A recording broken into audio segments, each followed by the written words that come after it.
Good afternoon. Today we are going to go try a piece of public land in Maryland. It's actually a new piece of public ground for me. I've only ever cyber scouted it. I did drive by it one time, but that was about it. Lane was in this same general area. It was probably, I don't know, maybe 10 miles, 5-10 miles from this public last week when he killed that buck. So it's not terribly far from there. I don't think we're behind the same deer or anything, but still, the area he was in, he didn't see much hunting pressure and saw good deer numbers, and we're hoping that kind of carries over to that area we're checking out. This area that we're going to go to today, actually, the reason we're going there is a good friend of mine dropped a pin on a map for me. He actually used to do deer drives in this general area years ago, and when he did that, he said he saw a lot of deer, and they often saw some good buck. So we checked it out, and it's actually sets up pretty well for today's forecasted wind. I'm slipping into this piece of public down here in Maryland. Lots of acorns dropping around me here with white oaks. I've seen a couple rubs and fresh sign. I feel really good about this. The wind's just doing what it's supposed to. It's perfect. So I got about another 100 yards or so to set up. Okay, so behind me here, there's back to this point, there's a bunch of white oaks back here and they're dropping a lot. But the further I came off the point, I didn't see them. I got some good trails back here though, and I bumped a deer over here and went back. I don't want to go much further and risk screwing it up. But what I did see is there's an old rub on that tree right there, and a faint trail here, and then another 15 yards this way. There's another good trail coming down the hill. Presumed bedding is up there on this knob and out here on this point. So I'm going to drop down this hill here. I'm going to follow this trail. I'm like walking, but it's all green briar. I don't want to make a bunch of noise. So I'm going to walk the trail. Get down here just so I cut some trails coming parallel on this ridge line. And once I can find some trails parallel ridge line that intersect with these up and down trails, I'll probably set up there and just hope for the best. Food source right here. These acorns are going to hit hard. I feel like it's going to be good. It's good setup. Two tulip poplars here beside each other. Gonna go probably this one here. I don't know. Maybe this one here. Face this way. Look.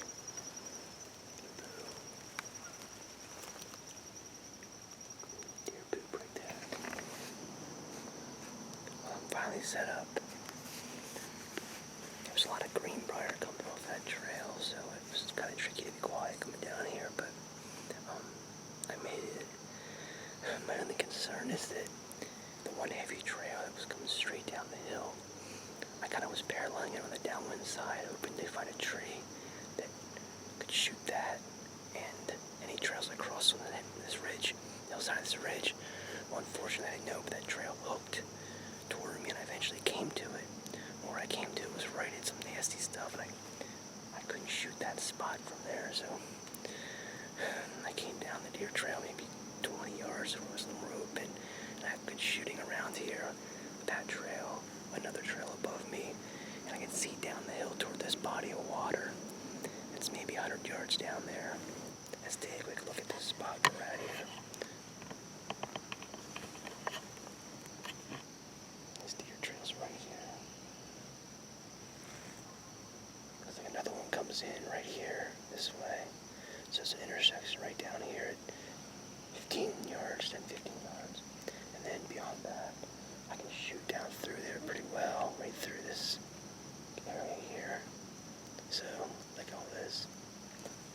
And that's 35, 40 yards I can shoot there down this hill, which that's good. And then you can see the water down there, how it cuts in this cove. So I'm on the top side of that. Let's see how this goes today.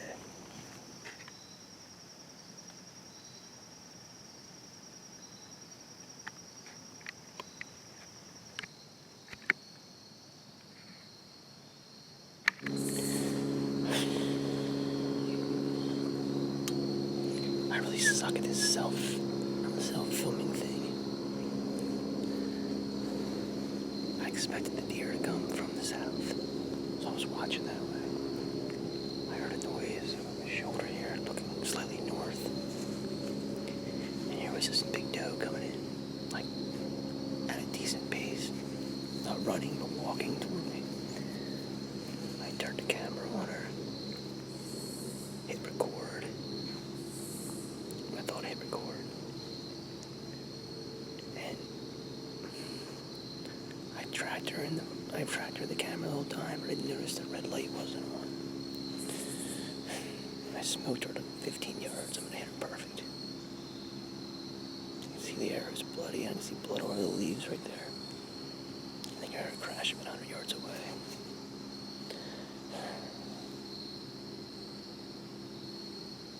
Sorry.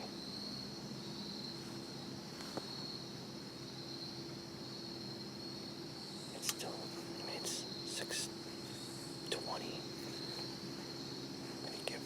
I'd give her 45 minutes anyway, but I'm not gonna arrow up. We'll see if maybe a buck comes in. Well, it's about time to back up.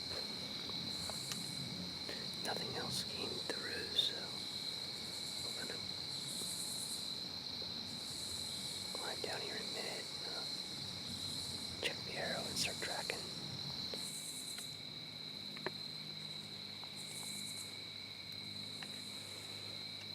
Just got to the spot where the hit was. The tree's about 12, 15 yards away. The blood looks pretty good right here at the hit. There's blood splattered here. Start tracking her. See what we can find. Okay, there's first blood. It's about where I last saw her. About 60, 70 yards from the tree. Yeah, I thought I heard her crash, so she can't be too much further. Oh, I hope she's not too much further. Right there, there's first blood. Oh, there we go. There's blood. There we go. That was probably got 8 yards maybe till I got the next drop of blood. I was following tracks in the dirt. That's good. Oh, here we go. Here's more. And there's more. Here's this log. We got 2 drops of blood on the. Look at the ants. Sometimes they'll give it away. The ants will come and get to the blood. So you can watch for that kind of thing too. Jump in this log here. Oh, here she is, right here. Right here. There she is. Heck yeah, man. Oh, beautiful doe. Well, here she is. She went probably about, I don't know, maybe 70, 80 yards. What I thought was her crashing actually was her crashing. So it was a pretty short track job. You can see I hit her well. Anyway, yeah, sadly I didn't get it on camera tonight. She came from the opposite direction, and when I turned around, there she was at like 20 yards, kind of quartering to me. And it was like, oh man, I tried to turn the camera on her. I got it onto her. I hit record as I was grabbing my bow. And I guess I double or triple tapped the record button. Because I did see a red light when I first looked at the camera and hit the button. But I didn't pay attention. I just kind of was moving the camera around as she was walking by. And she got to an opening at about 12, 15 yards. I slightly quartered away. I let her have it. And yeah, it's always good when they don't go far, and it's nice to get some more meat for the freezer. I have some people close to me that are looking forward to some pepper sticks, so coming your way. Just to show you real quick, here's my arrow. She was 15 yards.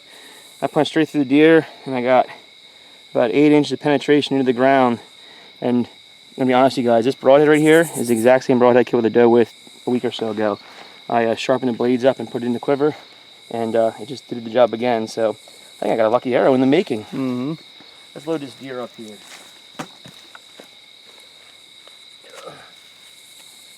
My buddy Mitch was kind enough to come back here and meet me with this awesome cart. Saves a lot of dragging. Mm-hmm. Yeah. The straps work? Yeah, I got the in my pocket. Oh, dude. A little tangled up, you know. Why would I hand you straps that aren't tangled up? Yeah. That's how I roll. How do you, what's the best way? You want to hold that up like that? Yeah. You got that?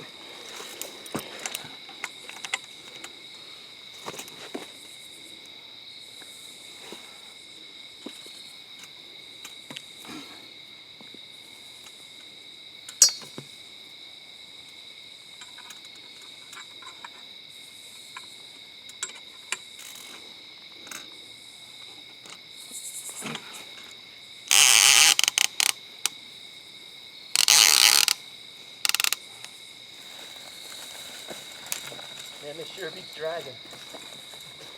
Holy moly. Well, we made it back to the truck. Holy moly. That was brutal. not fun, was it? That's like 2 miles of nothing, up and down hills. And that cart is great, really great, but those hills still sucked.